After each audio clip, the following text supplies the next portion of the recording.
तो गोकुलगढ़ में रहकर महाराणा प्रताप ने इस युद्ध की सारी योजना बनाई और विजयदशमी को आक्रमण करना तय हुआ। विजयदशमी को ही क्यों? क्योंकि उसी दिन भगवान राम ने आतताई रावण का वध किया था। उस रावण का, जिस रावण का नाम ही इसलिए पड़ा था क्योंकि उसने इस धरती को रुदन करा दिया था, रुला दिया था। इस धरती को रुला देने के कारण उसका नाम रावण पड़ा था और ऐसे आतताई का वध भगवान राम ने किया था। इसीलिए महाराणा प्रताप ने इस विजयदशमी के दिन को चुना था। विजयदशमी का दिन पहुंचा, राजपूत सूरवीरों के साथ रणबांकुरे भील भी अपने शस्त्र अस्त्रों से सुसज्जित होकर इस महाभयंकर समर के लिए तत्पर हो गए थे।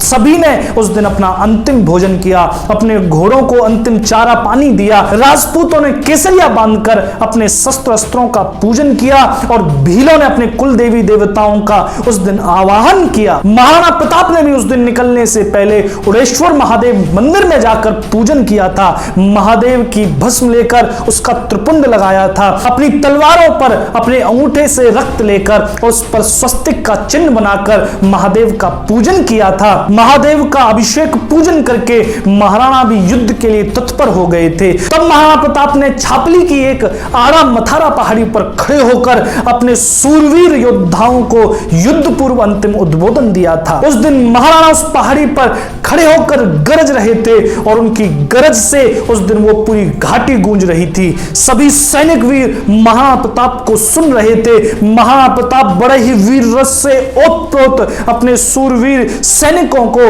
अपने योद्धाओं को उद्बोधन दे रहे थे। उस दिन महाराणा प्रताप गरज कर बोले थे, आज तक मेवाड़ के स्वाभिमान के लिए राजपूतों ने सिर्फ केसरिया बांधकर मिटना सीखा है, लेकिन आज राजपूत केसरिया बांधकर मिटेगा नहीं बल्कि केसरिया बांधकर उन मुगल शत्रुओं को, उन विधर्मियों को जड़ से मिटा देगा। और अभी तक ये मेवाड़ की मिट्टी हमारे सूरवीर योद्धाओं के रक्त से सिंचित होती आई है, लेकिन आज भैरवी अपने खप्पर को भरकर शत्रु के रक्त का पान करेगी। आज हमने महादेव का अभिषेक दुग्ध और गंगा जल से किया है, लेकिन कल सुबह महादेव का अभिषेक हम अपने शत्रु के रक्त से करेंगे। महाराणा प्रताप उस दिन उस पहाड़ी पर खड़े होकर गरज रहे थे। उनके सामने हजारों सूरवीर योद्धा महाराणा प्रताप को सुन रहे थे। ऐसी महाराणा प्रताप की ललकार थी कि अंतिम पंक्ति में खड़े हुए सैनिक की भी रक्त धमनियों में उबाल आ गया था। प्रत्येक सूरवीर अपने महाराणा के स्वाभिमान के लिए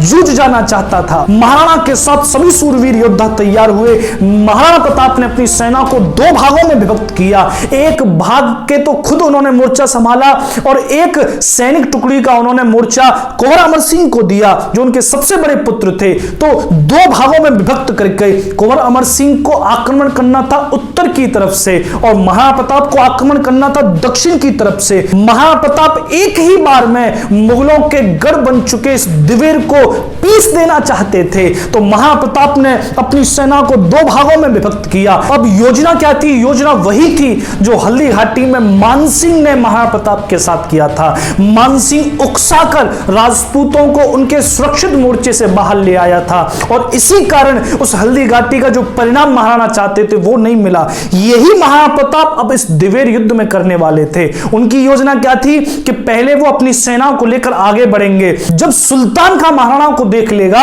तो महाराणा प्रताप अपनी सेना को लेकर पीछे हटेंगे ताकि जो मुगल सेना है वो अपने सुरक्षित जो मोर्चे हैं उनको छोड़कर बाहर निकले और युद्ध के लिए राजपूतों से तत्पर हो। यह योजना थी महाराणा प्रताप की। जैसे ही मुगल अपने सुरक्षित मोर्चों से बाहर निकलेंगे उन पर दो तरफा आक्रमण करके उनको चीर दिया जाएगा, उनको बीच में ही पीस दिया जाएगा। तो इसी योजना पर काम करना था, लेकिन इस युद्ध की सूचना गुप्तचरों द्वारा सुल्तान खां को लग चुकी थी।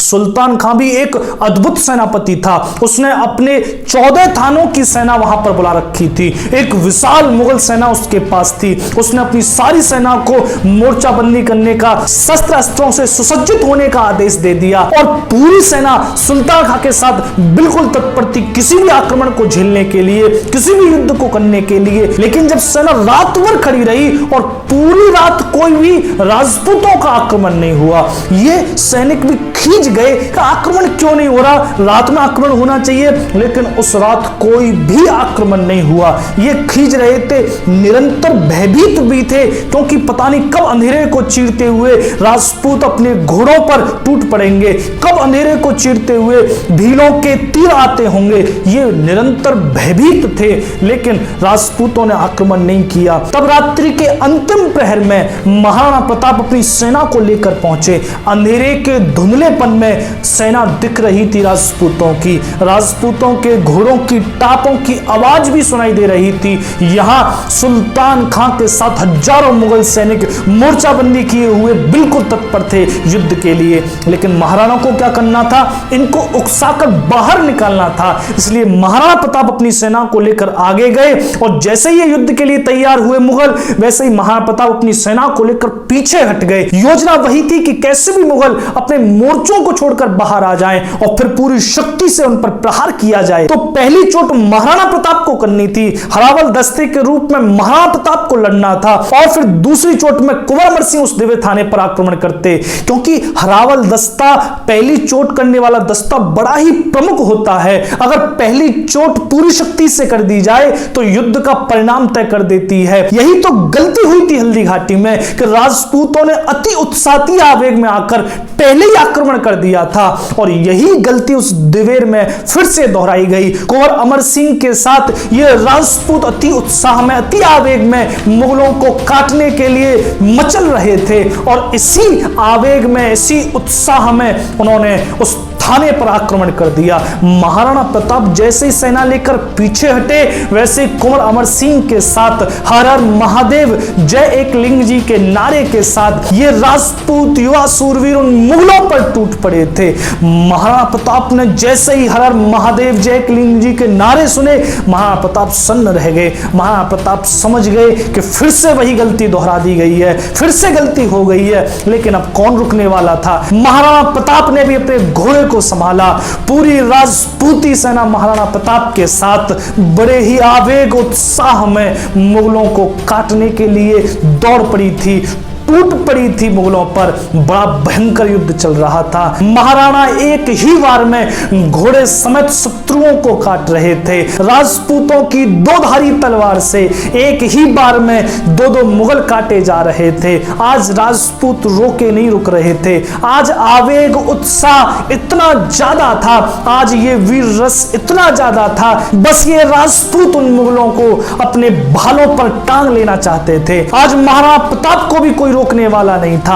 आज उनकी तलवार के वेग को कोई सह जाए ऐसा कोई योद्धा नहीं था। महाराणा महाकाल बनकर उन मुगलों पर टूट रहे थे। अपने दोनों हाथों में अपनी दोनों तलवारों को लेकर उन मुगलों को काट रहे थे। बड़ा भयंकर उस दिन वो समर चल रहा था। हर हर महादेव जय एकलिंग जी के नारे चारों तरफ गूंज रहे थे। आज महाराणा प्रताप कोई अकेले थोड़े ही लड़ रहे थे। चित्तौड़गढ़ में मारे गए निरीह 30,000 लोगों का प्रतिशोध लड़ रहा था। केसरिया बांधकर जयमल और पत्ता के साथ हजारों राजपूतों का स्वाभिमान लड़ रहा था। चित्तौड़गढ़ के उस जौहर कुंड में जब हजारों वीरांगनाएं कूदी थी, उनकी चीखें महाराणा प्रताप के साथ लड़ रही थी। हल्दी घाटी में मारे गए प्रत्येक शूरवीर का आक्रोश महाराणा प्रताप के साथ लड़ रहा था। महाराणा प्रताप कोई आज अकेले थोड़े ही लड़ रहे थे। विगत 15 सालों से मेवाड़ पर हुए प्रत्येक अत्याचार का विरोध लड़ रहा था। महाराणा प्रताप लड़ रहे थे। राजपूती सैनिक भी वहां कोई सैनिक होकर थोड़े ही लड़ रहे थे। किसी के पिता ने हल्दी घाटी में वीरगति पाई थी, किसी के भाई ने, किसी के दादा ने वीरगति पाई थी, किसी की मां, किसी की बहन उस चित्तौड़गढ़ के जौहर कुंड में कूदी थी। आज ये सैनिक नहीं लड़ रहे थे। आज अपने पिता पिता का कोई पुत्र लड़ रहा था, कोई जौहर में कूदी हुई मां का लाल लड़ रहा था। आज ये सैनिक अपने अपने प्रतिशोध के लिए लड़ रहे थे और जिनके पास कोई वजह नहीं थी वो महाराणा के स्वाभिमान के लिए लड़ रहे थे, वो इस भारतवर्ष के स्वाभिमान के लिए लड़ रहे थे। उस दिन राजपूतों का उत्साह चरम पर था, उनकी भावनाओं का आवेग उनके रक्त को उबाल रहा था। प्रत्येक राजपूती सैनिक अपने भाले में हाथी को टांगकर अपने शौर्य को दिखा देना चाहता था। ऐसा अद्भुत भयंकर वो समर, वो युद्ध दिवेर में चल रहा था। लेकिन उस दिन मुगल सेना भी बड़ी सूरवीरता से लड़ रही थी। हाथी पर बैठकर सुल्तान खां अपनी सेना का नेतृत्व कर रहा था। बड़ी बहादुरी मुगल सैनिक दिखा रहे थे, लेकिन इनकी बहादुरी में सिर्फ एक ही अंतर था कि ये लड़ रहे थे अकबर की महत्वाकांक्षा के लिए और वहां राजपूत जूझ रहे थे इस धरती के स्वाभिमान के लिए। तो राजपूत तो भारी पड़ने ही थे। तभी हाथी पर बैठकर सुल्तान खां अपनी सेना के मध्य में आ गया, अपने इशारों से अपनी पूरी सेना को चला रहा था। महाराणा प्रताप ने देखा सुल्तान खां आ गया, महाराणा प्रताप ने अपने अंगरक्षकों का दस्ता लिया और टूट पड़े। सेना को चीरते हुए महाराणा प्रताप बड़े ही वेग से सुल्तान खां की तरफ बढ़ रहे थे और जैसे ही सुल्तान खां की तरफ बढ़े, महाराणा प्रताप से पहले ही एक वीर राजपूत ने इतना ज्यादा उत्साह हुआ कि उसने अपनी एक तलवार के वार से उस हाथी का पैर ही चीर दिया।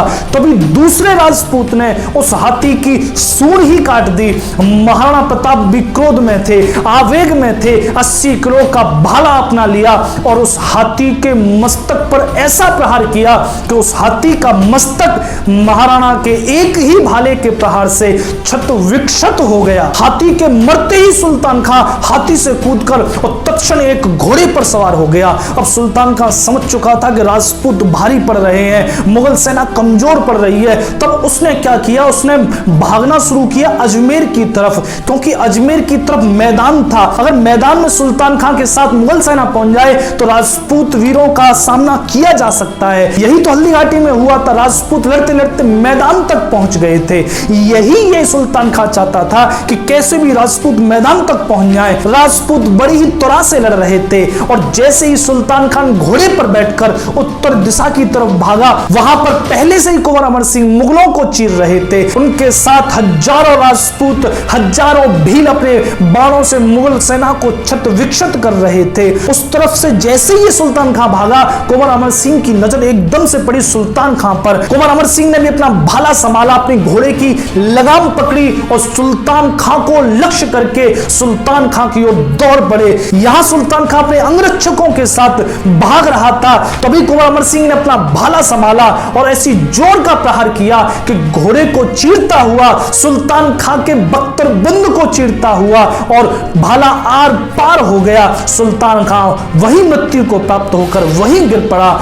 जब सुल्तान खां मारा गया तो मुगलों के और पैर उखड़ गए, मुगल बुरी तरीके से भागने लगे। राजपूत मुगलों को चीर रहे थे, मुगलों को काट रहे थे। उस दिवेर में हर हर महादेव के नारे, जय एकलिंग जी के नारे गूंज रहे थे। तभी कुंवर अमर सिंह उस सुल्तान खां के पास आए। इतिहासकार कहते हैं कि सुल्तान खां जीवित था, तब कुंवर अमर सिंह ने ही आकर उसकी छाती से वो भाला निकाला था और अंतिम समय में सुल्तान खां ने निवेदन किया था जल पीने का। और कुछ इतिहासकार तो ये कहते हैं कि सुल्तान खां ने गंगाजल मांगा था, तब कुंवर अमर सिंह ने ही सुल्तान खां को बड़े प्रेम से गंगाजल पिलाया था, अपने शत्रु को गंगाजल पिलाया था, अपने शत्रु को जल दिया था।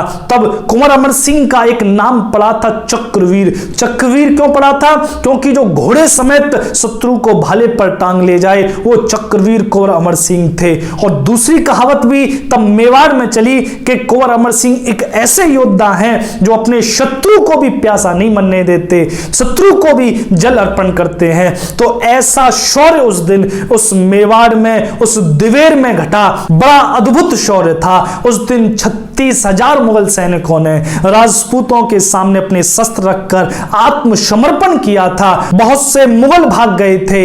राजपूतों ने उस दिन उस दिवेर में विजय पताका लहराई और स्वाभिमान की सबसे बड़ी विजय का उस दिन शंखनाद उन राजपूतों ने महाराणा प्रताप के साथ कर दिया था।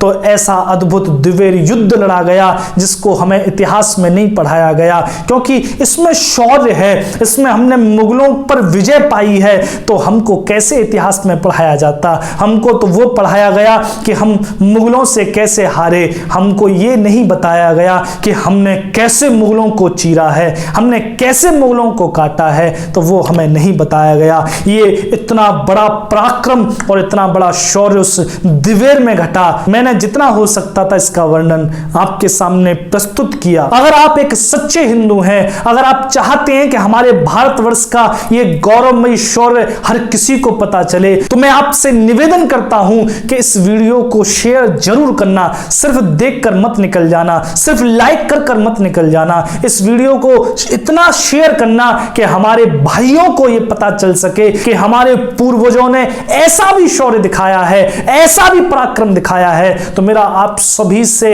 हाथ जोड़कर निवेदन है कि इस वीडियो को शेयर जरूर करना और कमेंट में हर हर महादेव जरूर लिखना और हर हर महादेव के साथ ये जरूर बताना कि आपने इसको शेयर किया है कि नहीं किया। तो मेरा आप सभी से बस यही निवेदन है। आप सभी को बहुत बहुत धन्यवाद। जय श्री राम, हर हर महादेव।